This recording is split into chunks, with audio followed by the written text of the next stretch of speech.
नमः पार्वती पतये हर हर महादेव।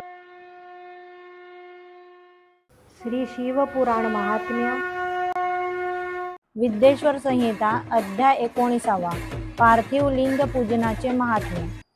ऋषी म्हणाले, सूतजी आता आम्हाला पार्थिव लिंगाचे महात्म्य वर्णन करून सांगा। सूत म्हणाले, महर्षींनो, सर्व लिंगात पार्थिव लिंग श्रेष्ठ आहे। त्यांच्या पूजनाने पुष्कळ सिद्धी प्राप्त होतात।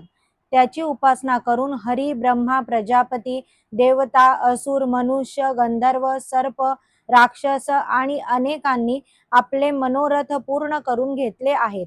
सत्ययुगात रत्नाचे लिंग, त्रेतायुगात सोन्याचे लिंग, द्वापर युगात पाऱ्याचे लिंग आणि कलियुगात पार्थिव लिंग श्रेष्ठ आहे। 8 प्रकारच्या मूर्तींमध्ये पार्थिव मूर्ती श्रेष्ठ मानली जाते। तिच्या पूजनाचे पुण्यफल तपश्चर्येपेक्षा अधिक असते।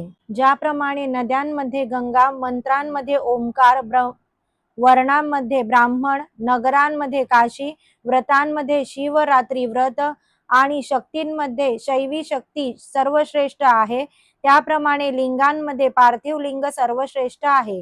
पार्थिव लिंगाचे पूजन केल्यावर अन्य देवतांची पूजा केली तर ती पूजा व स्नान दानादिक कर्मे निष्फळ होतात।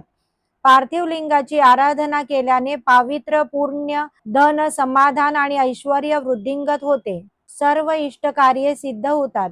जो उत्तम उपचारांनी श्रद्धाभक्तीपूर्वक पार्थिव लिंगाचे व त्याच्या वेदीचे पूजन करतो तो धनवान होतो व मरणांती रुद्रलोकी जातो। जो तिन्ही संध्यांमध्ये बिल्वपत्रे वाहून पार्थिव लिंगाचे पूजन करतो तो जीवनमुक्त होतो। याची देही रुद्रलोकी जातो। त्याच्या दर्शनाने व स्पर्शाने इतरांची पापे नष्ट होतात। जो नित्य पार्थिव लिंग बनवून त्याची पूजा करतो तो अनंत काळ शिवलोकी राहतो। जो सकाम भावनेने पार्थिव लिंगाचे पूजन करतो त्याला राज्यपद प्राप्त होते। जो निष्काम भावनेने पार्थिव लिंगाचे पूजन करतो त्याला सायुज्य मुक्ती मिळते। जो ब्राह्मण पार्थिव लिंग बनवून शिवपूजन करत नाही त्याला शूल नामक घोर नरक प्राप्त होतो। पार्थिव लिंग अखंड करावे। ते द्विखंडात्मक केल्यास पूजेचे फळ मिळत नाही। रत्न, सुवर्ण, पारा, स्फटिक व पुष्पराग यांच्यापासून बनवलेले पार्थिव लिंग अखंड असावे।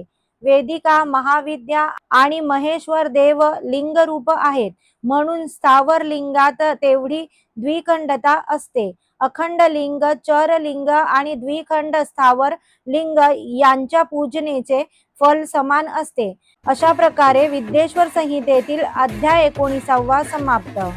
ओम नमः शिवाय।